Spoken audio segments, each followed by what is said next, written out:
ये सब क्या है शुभम जी? अरे बाबू, सोचा बहुत दिनों से हमने तुम्हारे लिए कुछ स्पेशल नहीं किया है, बस इसीलिए ये समोसे और कोल्ड ड्रिंक्स वगैरह तुम्हारे लिए बुलवा कर रखा है।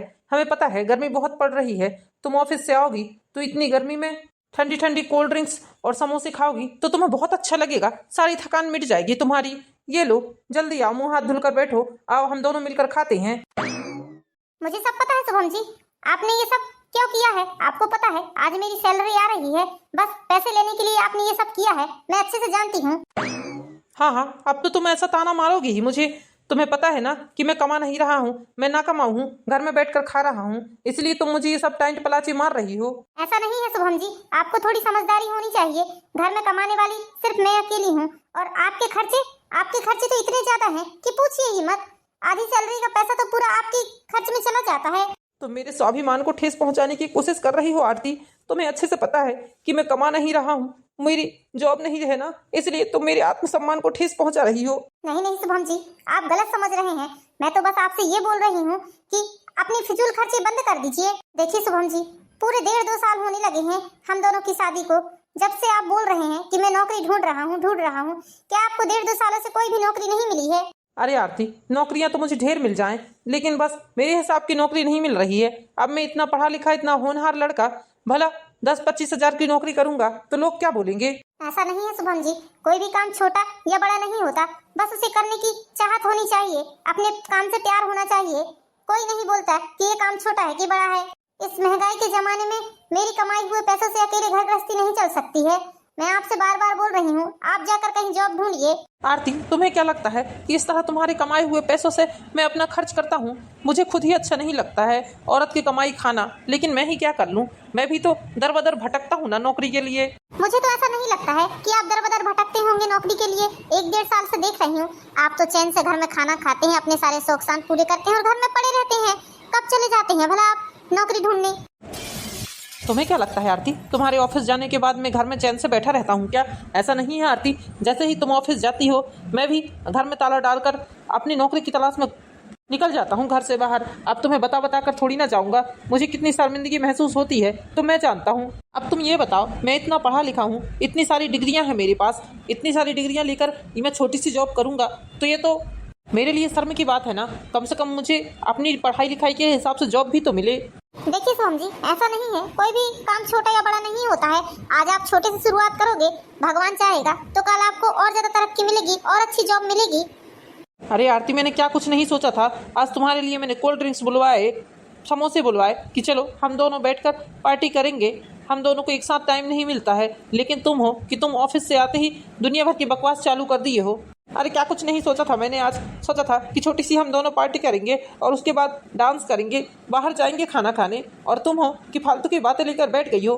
ले जाता हूँ इन समोसों को और बाहर मांगने वालों को दे दूंगा, कम से कम वो लोग तो मेरा नाम लेंगे। तुमने तो कभी आज तक मेरा नाम जस नहीं गाया है। तुम्हारे लिए चाहे मैं कितना भी कुछ कर दूं, लेकिन नहीं, तुम तो हमेशा मुझे नाम ही रखोगी। मुझे क्या समझती हो तुम, पता नहीं।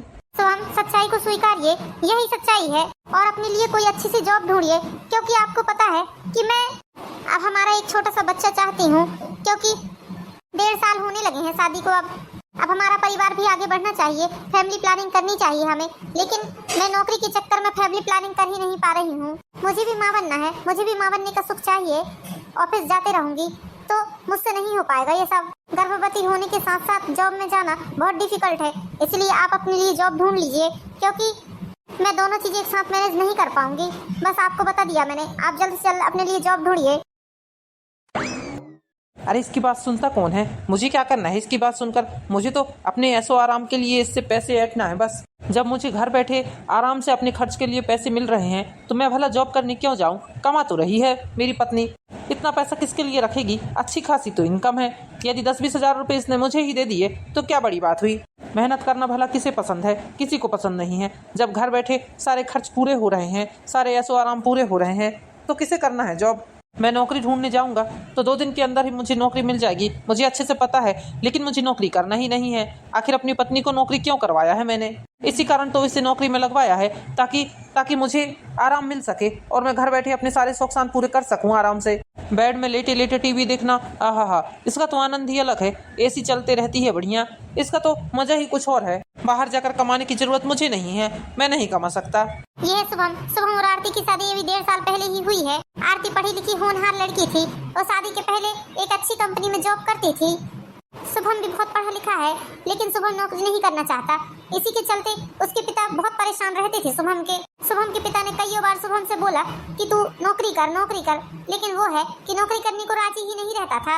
उसे घर में बैठकर खाना बहुत पसंद था, वो बिल्कुल भी मेहनत नहीं करना चाहता था। एक दिन इसके पिता ने गुस्से में आकर शुभम और शुभम की पत्नी आरती को घर से निकाल दिया। अब घर के खर्च चलना बहुत मुश्किल हो गया था, इसलिए शुभम ने बहाना बताया कि उसे जॉब नहीं मिल रही है, ऐसी ही छोटी मोटी जॉब मिल रही है।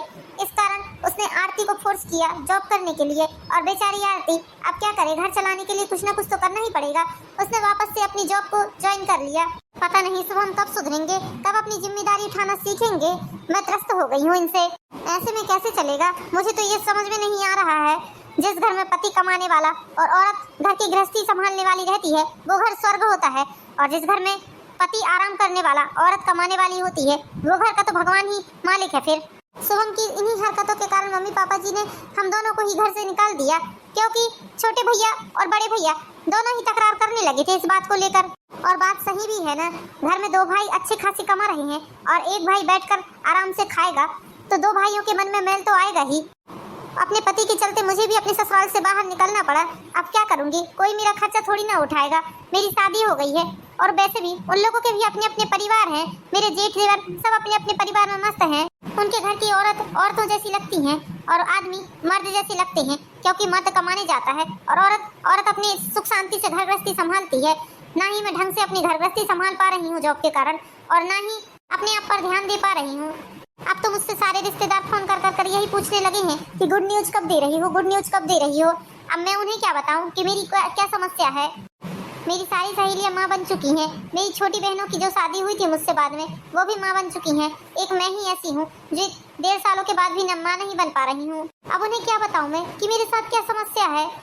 हे भगवान, मेरी आलसी पति को थोड़ी बहुत सद्बुद्धि दीजिए, जिससे कि वो अपने लिए एक अच्छी सी जॉब ढूंढ सके, जिससे हमारा खर्चा आराम से चल जाए। मुझे पता है आज उन्होंने समोसे और कोल्ड ड्रिंक्स की पार्टी क्यों रखी थी, क्योंकि उन्हें पता है कि आज सैलरी मिली है और ये सब देखकर मैं खुश हो जाऊंगी, और वो मुझसे जितने पैसे मांगेंगे मैं उन्हें उतने पैसे दे दूंगी। ऐसा सोचकर ही इन्होंने ये सब तामझाम किया होगा। मैं अच्छे से जानती हूँ इन्हें, किस तरह के इंसान है। मैं इस बारे में अपने सास ससुर से बात करना चाहती हूँ, लेकिन क्या करूँ, किस मुँह से बात करूँ। वो लोग खुद ही इससे परेशान है। जेठ देवर से भी क्या बात करूंगी, सबके अपने अपने घर गृहस्थी हो गई है, सब बाल बच्चे वाले हैं, सबके अपने अपने खर्चे लगे हुए हैं। कोई कुछ नहीं कर सकता। यदि इंसान के अंदर से ही इच्छा नहीं है तो उसके लिए कोई कुछ नहीं कर सकता है। फिर पता नहीं लोग कैसे कैसे पत्नी की कमाई को खा लेते हैं आराम से। हर पत्नी का फर्ज होता है अपने पति को सही रास्ते पर लाने का। मैं भी अपने पति को सही रास्ते पर लाकर रखूंगी। मैं भी इन्हें जॉब करने के लिए बार बार टॉर्चर करती रहूंगी, ताकि ये कहीं ना कहीं अपनी नौकरी ढूंढ ही ले, ताकि मैं आराम से घर पे रह सकूं, घर गृहस्थी संभाल सकूं। बाबू, आई एम सॉरी बाबू, मैं तुम्हें बहुत परेशान करता हूँ ना, मैं बहुत शर्मिंदा हूँ बाबू। मैं तुमसे वादा करता हूँ, मैं कल ही जाकर जॉब ढूंढने की कोशिश करता हूँ बाबू। फिर उसके बाद तुम्हें जॉब करने की कोई भी जरूरत नहीं रहेगी। बहुत जल्द मैं देखना एक बहुत अच्छी जॉब ढूंढूंगा और तुम्हें महारानी बनाकर रखूंगा। उसके बाद तुम्हें क्या लगता है बाबू, क्या मुझे तुम्हें जॉब करवाते हुए अच्छा लगता है? बिल्कुल नहीं बाबू, बिल्कुल नहीं। मैं भी चाहता हूँ कि एक पति की तरह मैं तुम्हारी जिम्मेदारी उठाऊं, लेकिन क्या बताऊं बाबू, मैं परेशान हूँ। मैं अपने आप में परेशान हूँ। मैं बहुत शर्मिंदा हूँ बाबू कि तुम मेरे लिए जॉब करती हो, मेरे खर्चे तुम उठाती हो। बाबू, अब मैं भी कसम खाकर बोलता हूँ कि तुमसे 1 रुपये भी नहीं मांगूंगा। जब तक मेरी जॉब नहीं लग जाती तब तक मैं तुमसे 1 रुपये भी नहीं मांगूंगा। चाहे फिर मुझे फटी चप्पल ही पहनकर घूमना पड़े या फटे कपड़े ही पहनकर जाना पड़े कहीं भी। मोटरसाइकिल के बदले पैदल ही चला जाऊंगा मैं किराना, राशन और सब्जी लेने। नहीं शुभम जी, आप मेरी बातों को गलत मत समझिए। मैं आपको पैसे देने से इनकार नहीं कर रही हूँ। बस मैं ये चाहती हूँ कि आप अपनी जिम्मेदारी उठाना सीख जाइए। देखिए, इसी के चलते मम्मी पापा जी ने आपको घर से निकाला है। यदि आप थोड़े बहुत भी कुछ कमाते रहते तो क्या उनकी मजाल थी कि वो इस तरह मुझे और आपको घर से निकाल दें? बस मैं तो ये चाहती हूँ कि आप सेल्फ डिपेंड बने, अपने पैरों में खड़े रहें। भगवान की दया से आप तो इतने पढ़े लिखे हैं और छोटी मोटी पोस्ट में जॉब तो लग ही सकती है तुम्हारी। प्लीज शुभम रोइए मत। आपको पता है मुझे आपकी आंखों में आंसू बिल्कुल भी पसंद नहीं है। बहुत बुरा लगता है मुझे आपकी आंखों में आंसू देखकर। आपको जो भी जितना भी पैसा लगता है आप मुझसे मांग सकते हैं, मैं आपकी हूँ, मेरे कमाए हुए पैसे आपके हैं। अरे आज मैं कमा रही हूँ तो क्या हुआ, कल तो आप ही कमा कर मेरा पूरा करोगे ना।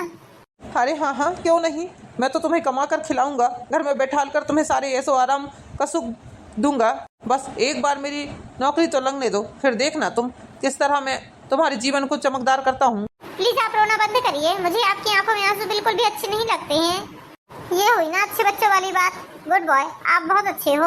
अब मुझे चुप कराकर तुम खुद ही रो रही हो, क्यों रो रही हो, शांत हो जाओ। ये तो खुशी के आंसू है शुभम जी, मुझे बहुत खुशी हो रही है ये बात सुनकर कि आप अब जॉब करोगे, आपको अपनी जिम्मेदारी उठाने का एहसास हो गया है। इससे बड़ी खुशी की बात मेरे लिए कुछ भी नहीं है। आरती, मुझे थोड़ा काम है, मैं वो काम निपटा कर आता हूँ, जब तक तुम जल्दी से खाना बना कर रखना मेरे लिए। हाँ ठीक है शुभम। वैसे आरती, आज खाने में क्या बनाओगी तुम? शुभम जी, ऑफिस से आते आते मार्केट से मैंने भिंडियाँ लेकर आई है, तो भिंडी बनाऊंगी आज, दाल और भिंडी। ओफो आरती, तुम्हें पता है ना मुझे भिंडी, लौकी, तुरई ये खाना बिल्कुल भी पसंद नहीं है। तुम एक काम करना, मेरे लिए पनीर बना देना। आप तुमको तो पता है मुझे पनीर कितना पसंद है। ठीक है शुभम जी, आप एक काम करिए, पनीर ले आइए, मैं पनीर बना देती हूँ। हाँ ठीक है, लाओ पैसे दे दो, मैं पनीर लेते आता हूँ। हे भगवान, इसे खुश करने के लिए क्या क्या करना पड़ता है। ये लीजिए शुभम जी, मेरे पास चिल्लर पैसे नहीं है, आप 500 रुपए ही ले जा लीजिए। ठीक है बाबू, मैं अभी पनीर लेकर आता हूँ। बढ़िया चटपटी सी पनीर की सब्जी बनाना फिर तुम। ठीक है। बहुत प्यार करती हूँ मैं अपने पति को, मैं अपने पति को इस तरह उदास नहीं देख सकती हूँ। बस लेकिन जॉब करने लगते तो और कितना अच्छा होता, हमारी फैमिली परफेक्ट हो जाती। जाती हूँ, जल्दी से खाना बनाने की तैयारी कर लेती हूँ। शाम के 7 बज गए हैं, भूख भी लगने लगी है अब जोरों की। बेचारी आरती बस घर गृहस्थी चलाने के लिए दिन रात जद्दोजहद करती रहती है और इधर इसका पति उसके पैसों में ऐश करते रहता है। शुभम जी, पनीर तो आपने 1 पाव लेकर आए हैं ना, फिर और पैसे कहाँ हैं? 500 रुपए दिए थे मैंने आपको। शुभम जी, आप सुन रहे हैं ना मेरी बात, मैं क्या बोल रही हूँ? हाँ, क्या बोल रही हो आरती, क्या बात है? शुभम जी, मैंने आपको पूरे 500 रुपए दिए थे, आपने 1 पाव ही पनीर लेकर आया है, उसके बाद पैसे कहाँ हैं? आरती, तुम भी बहुत ही ज्यादा कंजूस हो। क्या 500 रुपए का हिसाब पूछ रही हो मुझसे? क्या तुम्हें मेरे ऊपर जरा भी यकीन नहीं है? पनीर लेकर आया है ना मैंने, बाकी पैसे खर्च हो गए। खर्च हो गए? कहाँ खर्च हो गए? 500 रुपए का पनीर थोड़ी ना है वो, 1 पाव पनीर है, 60-70 रुपए का आया होगा मुश्किल से। अरे बाबा, सुबह जो कोल्ड ड्रिंक्स और समोसे लेकर आया था मैंने, उसके पैसे कटवा दिए हैं। शुभम जी, आपको पता है ना मैं सैलरी निकाल कर लाती हूँ तो 1 महीने तक मुझे पैसे चलाने पड़ते हैं। आप ऐसा क्यों करते हैं मेरे साथ? 10-20 रुपए का सामान भी लाते हैं तो पूरा 500 का नोट आपका ही हो जाता है। इस तरह से कहेंगे तो कैसे घर गृहस्थी चलेगी बताइए आप? आखिरी में कितनी परेशानी होती है। अरे आरती, तुम भी हद ही करती हो क्या? 100-200 रुपए के लिए चिक चिक कर रही हो। खाना बन गया है क्या? लाओ जल्दी खाना लेकर आओ, भूख लगी है बहुत जोरों की। इनके खर्चे तो दिन ब दिन बढ़ते जा रहे हैं। हे भगवान, क्या करूं? मुझे तो कुछ भी समझ में नहीं आ रहा है। बड़ी ही खट्ट कंजूस है मेरी बीबी। एक दिन अचानक से ही सुबह सुबह आरती को बहुत तेज बुखार आ जाता है और आरती सोकर नहीं उठती है। आरती, ये क्या? सुबह के 8 बज रहे हैं और आज तुम अभी तक सो रही हो? तुम्हें ऑफिस नहीं जाना है क्या? आरती, अभी तक सो रही हो तुम? उठो, देखो मैं जिम से भी आ गया हूँ, तुम्हें ऑफिस जाना है ना। तुम तो इतने समय तक सोती नहीं हो। शुभम जी, आज मुझे बहुत तेज फीवर लग रहा है और बहुत जोरों की ठंड लग रही है। आज मैं ऑफिस नहीं जा रही हूँ। अरे लेकिन ऑफिस में तुम्हारी एक दिन की सैलरी कट जाएगी यदि तुम नहीं जाओगी तो। शुभम जी, कटती है तो कटने दीजिए, क्या करूँ मैं? मेरी हिम्मत ही नहीं हो रही है फीवर के कारण। अरे भाई, तुम मत जाओ, ऑफिस नहीं जा रही हो तो कम से कम घर में उठकर घर के काम तो करो। सारे घर का काम पड़ा हुआ है। मुझे बहुत जोरों की भूख लग गई है, मेरे लिए नाश्ता बना दो जाकर। और हाँ, नाश्ते में ब्रेड पकौड़े बना देना, बहुत जोरों की भूख लगी है मुझे। चलो जल्दी उठो, अब जल्दी से नाश्ता बना दो मेरे लिए, भूख लग रही है। ये इंसान, ये किस काम का इंसान है जो मेरी तकलीफ को नहीं समझ रहा है?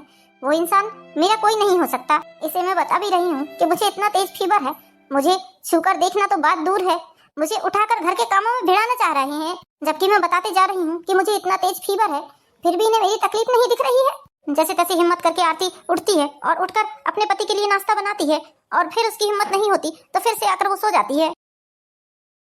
आरती, 1 घंटा हो गया है, तुम्हारा अभी तक नाश्ता नहीं बना है क्या? जल्दी से नाश्ता दो मुझे। नाश्ता बना दिया है मैंने, किचन में रखा है, आप ले लीजिए।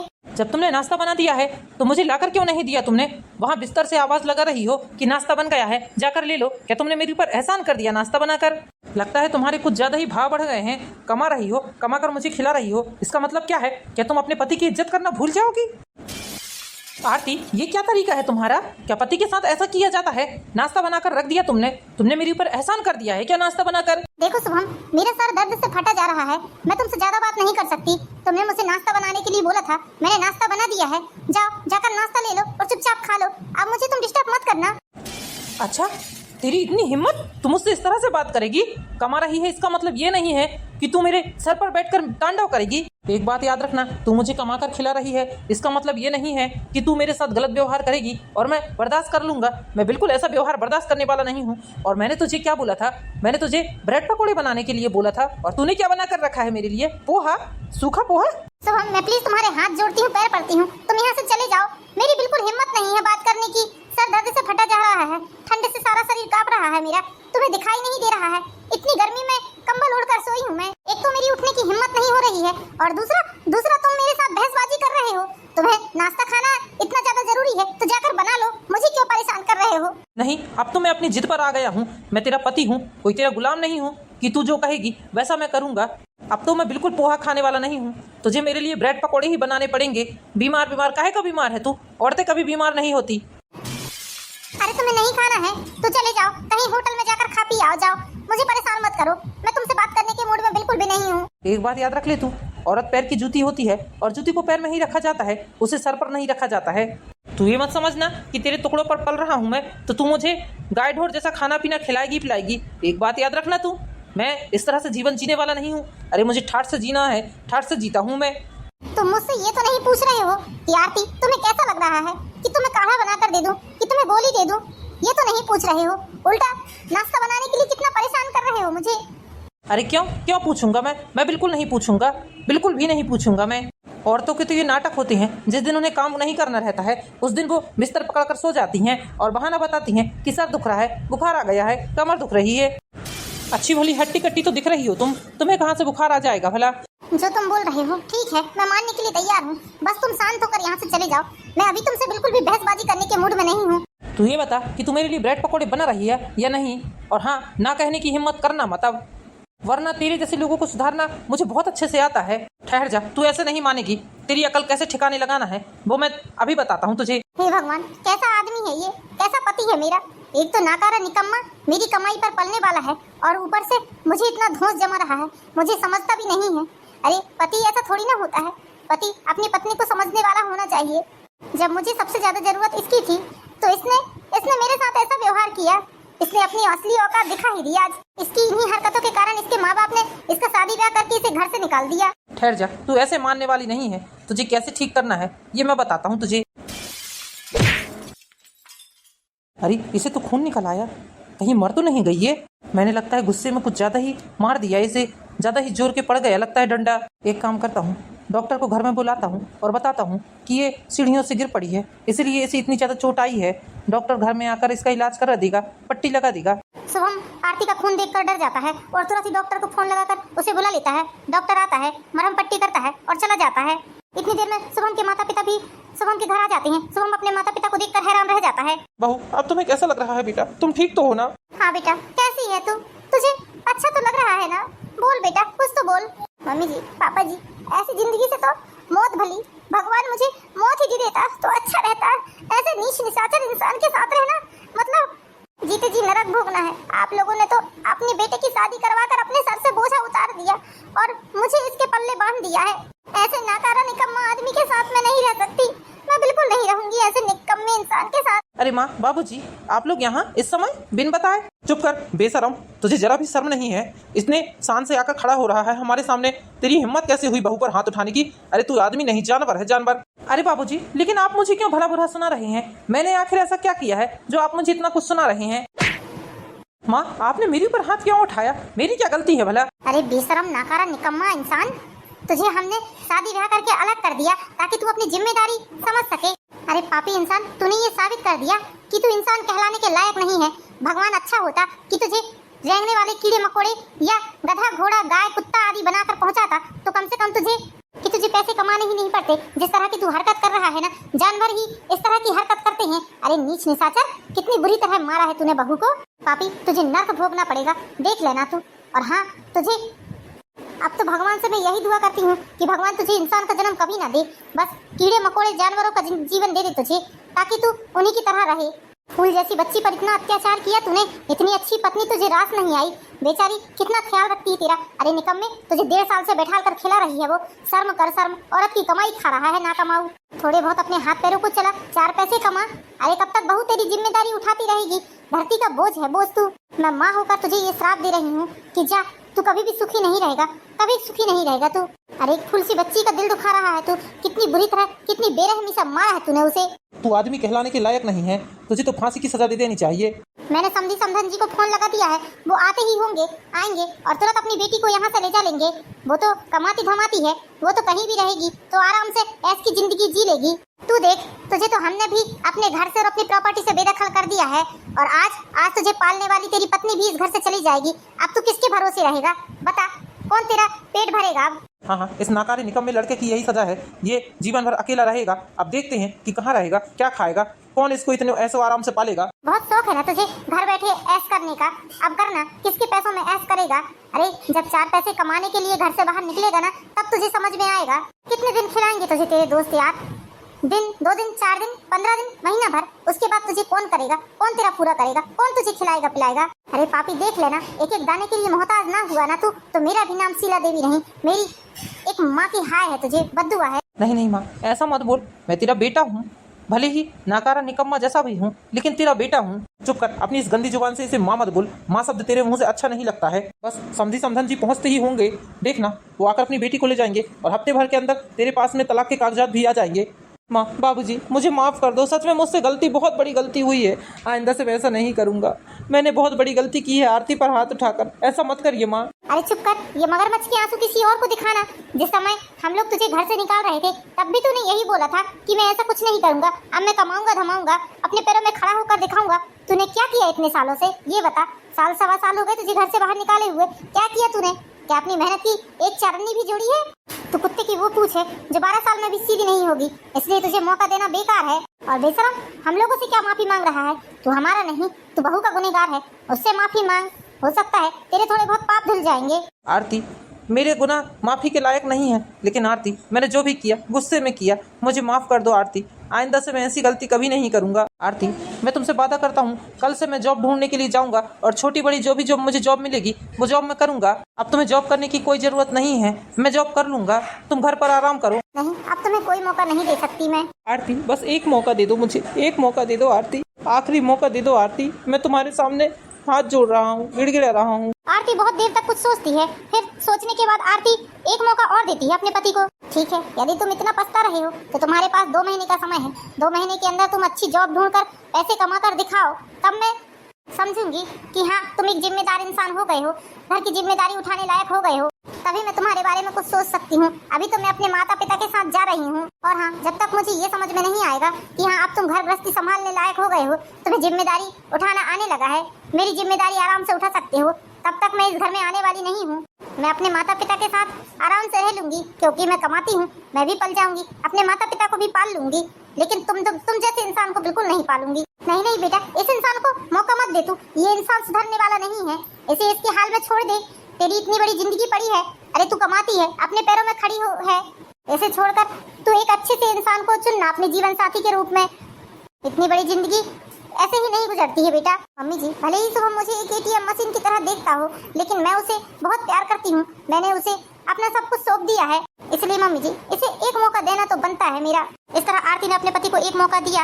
आरती के माता पिता आए और आरती अपने माता पिता के साथ चली गई। शुभम को भी अच्छा खासा सबक मिल चुका था, क्योंकि उसे पालने वाला ना तो उसके माता पिता थे, ना ही पत्नी थी, इसलिए शुभम भी नौकरी की तलाश में निकल पड़ा। कुछ ही दिनों में शुभम को एक अच्छी सी नौकरी मिल गई। शुभम पूरी मेहनत के साथ नौकरी करने लगा। आरती भले ही अपने पति के साथ नहीं रह रही थी, लेकिन अपने पति की सारी जानकारी आरती रखती थी। तो आरती को भी ये बात समझ में आ गई थी कि अब शुभम बहुत ही समझदार और जिम्मेदार आदमी बन चुका है। इसलिए अब आरती ने यही सोचा कि यदि शुभम उसे लेने आता है तो वो उसके साथ खुशी खुशी चली जाएगी। बस फिर क्या था, कुछ दिनों के बाद शुभम आरती को लेने पहुंचा और आरती खुशी खुशी उसके साथ चली आई। अब आरती और शुभम खुशी खुशी रहने लगे। शुभम भी एक जिम्मेदार इंसान बन चुका था। 6 महीने को भीतर ही आरती प्रेग्नेंट हो गई। अब दोनों बहुत खुशी खुशी अपना जीवन बिताने लगे। तो दोस्तों, कैसी लगी आपको ये स्टोरी? कहानी पसंद आई हो तो वीडियो को लाइक कीजिए, चैनल को सब्सक्राइब कीजिए। मिलते हैं नेक्स्ट वीडियो में दोस्तों, जब तक के लिए बाय बाय।